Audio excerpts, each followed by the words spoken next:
Well, hello, ladies and gentlemen. It is your host with the most, Avery LR32 here, and I want y'all to destroy the ever-living retro-style boo-boo stain off that like and subscribe button as we climb even higher the 1600 ladder as I turn off my phone sound. But ladies and gentlemen, I know I haven't posted in a while, and I didn't know if I wanted to keep posting Yu-Gi-Oh content, but I want to do a bit of a retro deck profile today because I actually just got back from locals where I got third place in a Edison format tournament, and it was my first ever locals playing Edison. Now, obviously, I didn't use printout proxies. Shout out to my buddy Greg for letting me use his deck. But this is the same deck that I played. It's just with printed out proxies, right? I have been playing a lot of Edison. It's just been so much fun to sink my teeth into a different format besides the modern format with Mitsurugi and everything else running around, and I would just rather pull out all my teeth than be playing the current modern format with Fiendsmith and Mitsurugi and all the other unfair BS that's just currently happening in the format, and hopefully a banlist will clean it up. Most likely it won't, but it's been so much of a joy to just be able to go back in time, hang out with, some friends of mine that I knew back then and, bond with them and reignite that friendship and just hang out and have a great time. So we'll go through the rounds because it was only 3 rounds, 9 people, which is big for the Jacksonville area for a retro Yu-Gi-Oh night. Round 1, we ended up going up against a fairy deck that I kind of just played really bad because my nerves were all over the place because here I am playing my friend's expensive frog deck and I don't want to screw up any of his cards. So game 1 we lose and then we proceed to 2-0 him. The side deck really helped in that regard because it was a fairy deck and Christie is a really good card. Round 2 we ended up losing to Blackwing for no reason other than he opened up Deck Devastation Virus game 1 and 2, and in frogs that is really killer. I'm not trying to sound like I have a big ego. It's the biggest issue with Edison. I talked about it before in my Edison Has Problems video where I said that Dust Shoot and DDV are the 2 biggest issues of that format. And I'm going to stand by that. I will die on that hill. And then the last round we played against a Machina deck where I opened up 3 salvage, game 1 and 2. I proceeded to lose game 1, and then I proceeded to not side deck game 2, OTK him like crazy with 3 level 6 synchros, a Death Frog, and a Substitute. And then game 3, we ended up side decking into our Monarchs, and I sat on a Flip-Flop Frog, a Dupe Frog, a Death Frog, and a Substitute. And he could not do a thing. So let's go ahead and dive on into this deck. As you just heard me explaining the deck, yes, it is Frog Combo, aka Frog Synchro, aka FORG. If I can get this just right here. Yeah, we'll do it there. So again, this is Edison. If you're not familiar with Edison, I would definitely go watch my retrospective video on it, shameless plug, because you will learn about Edison and more from that video. Just go into my playlist section, you'll see all my Yu-Gi-Oh! Retrospective videos, shameless plug.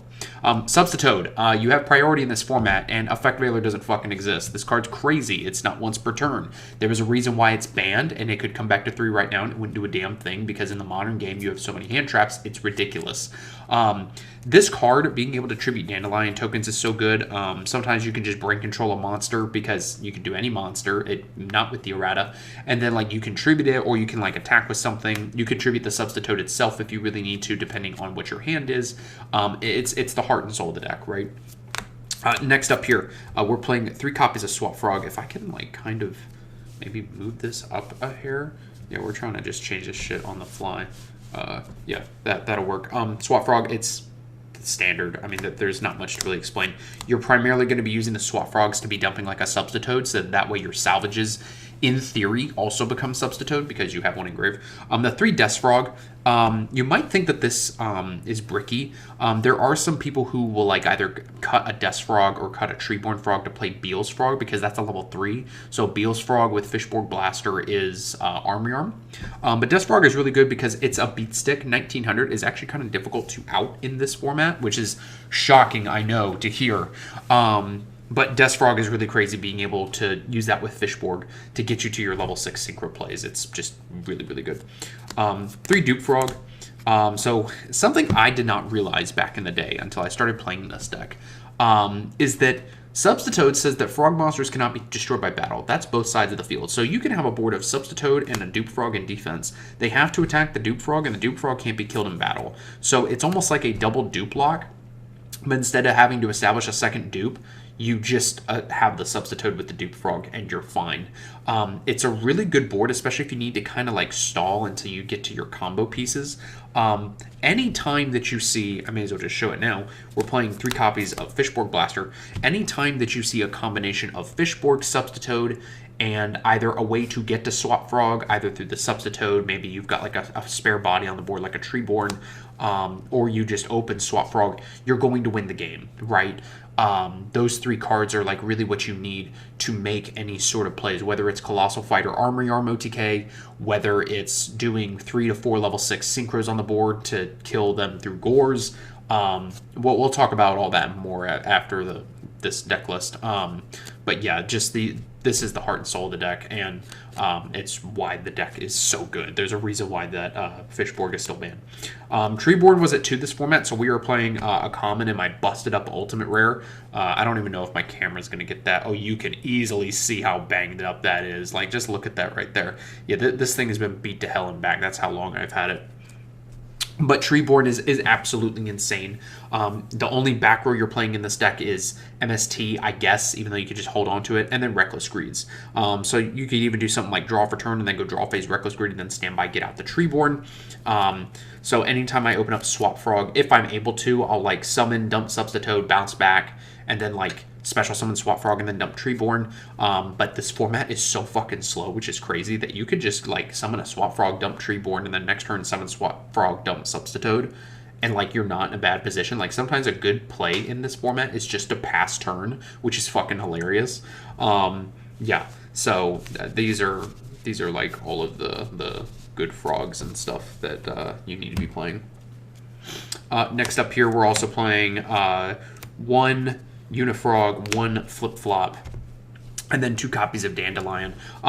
Flip-Flop is so freaking broken, I swear. Like, if they were ever to ban all the hand traps and like you could play a slower frog deck, this card would be nuts. So it itself is a frog, which for whatever reason people don't understand. But it bounces monsters on the opponent's field up to the number of frog monsters you control, and it itself is a frog. It has an effect also where, like, if it's face up, you can flip it face down, and then when it's flipped up, you bounce, and it doesn't target. So if you have just itself, and your opponent attacks it, then you can use this to bounce one of their monsters, and it's basically just a Hane at that point, or Hane, whatever it's called. And then Unifrog can attack directly, and then if you have another frog on board besides itself, you can target a back row on the opponent's field and pop it. So this is really good for outing stuff like Mirror Force and Deep Prison, because if they only have one back row and you're attacking with Unifrog and they go Deep Prison, well then you accomplish the same thing, you just lose the Unifrog, which is like, who cares at that point, it did its job. Dandelion is really good because you can discard it off a Fishborg Blaster, get yourself 2 tokens, or you can Foolish Burial Dump, get 2 tokens for Substitute. Yeah, this card's just really, really good. We are also playing 1 Gores, and that's it for the monsters. Gores actually saved me in my last round because he attacked with a 1900 card trooper. I dropped out Gores in the token and he tributed for Caius to banish the Gores, and then I was just able to win from there because I had Substitute. We are also playing 3 copies of Avarice, pretty standard. 3 copies of Salvage. Opened up all 3 copies of this card game 1 and 2 in my last round, like I think I said earlier. But this card's crazy. In order to OTK with Substitute, if you already have Swap Frog and Substitute and Fishborg like established, like Fishborg Engrave and say like swap and sub on the field, this represents like 1 extra card in hand, as does the Pot of Avarice. So you need like 3 discards for Fishborg in order to go for Colossal Fighter, and then you need like another 2 discards or so to set up the Armory Arm. So you're looking at 5 cards that you need to discard in order to get the cards you need to OTK. What's nice with the Avarice too is that since, you know, with Substitute, you can just go through your entire deck of frogs and then just Avarice a bunch of stuff back. And since you deck thin, you have a higher chance of drawing the cards that you need, right? Next up here, we are playing 3 Moray of Greed. Card's really good. It's just consistency. And then some of the cards I actually own. 1 for 1, 1 Foolish Barrel, 1 MST, and then 1 Heavy Storm. Feels fun to play with these cards again, man. Like, especially like as like a player who's been playing for so long like me.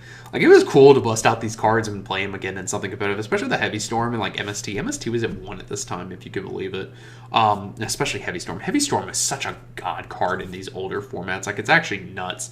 I feel like this card could easily come back in the modern game and like it'd be fine. Like maybe Eldelich could abuse it, but like I think this card could come back along with Feather Duster. I think it'd be fine. So if anything, maybe players could figure out a way to plus with like heavy storming their own back row, but I mean, at this point, modern Yu-Gi-Oh! Like, who cares?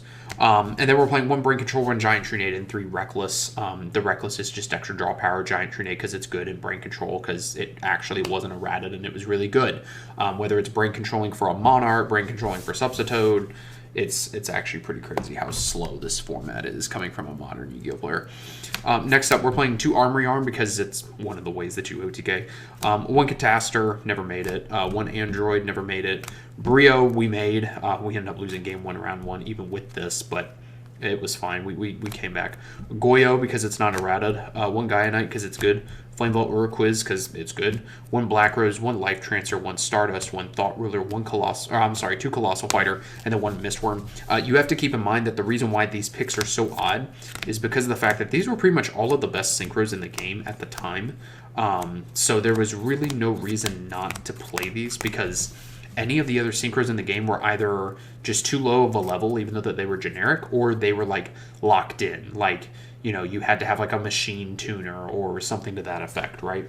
As for the side deck, if you're not familiar with this deck, all the side deck is 3 Caius, 2 Breaker the Magical Warrior, 1 Kaiku, 1 Mirror Force, 1 Torrential, 3 Raigeki Break, 3 Dimensional Prison, and a Trap Stun. I think that's 15. If not, you can always look up the Frog. I think some people online call it Frog Synchro or FORG, F-O-R-G.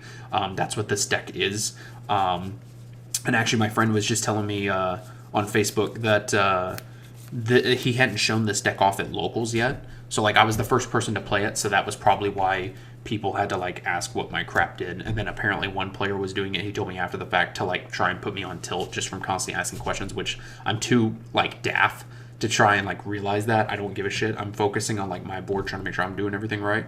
But this deck is hella fun, you guys. Like, really, if you want to play a retro format and you want something that feels like modern Yu-Gi-Oh!, but to a lesser degree, and it's a retro format like Edison, you gotta play this deck, man. Like, it is so damn fun. You feel so rewarded when you play it right, and it's crazy how, like, you could just summon a Swap Frog, dump Treeborn, bounce Swap Frog, and pass, and that's a good play. Like, it has been so refreshing to play in this slower format. It's been so refreshing and funny to hit people with Armory Arm, Colossal Fighter, OTK, and just watch them crap all over the floor or get pissed. It's really delicious. It's really fun. So, guys, let me know what you think about this down in the comments below. Thank you for watching, and I will see you in the next video.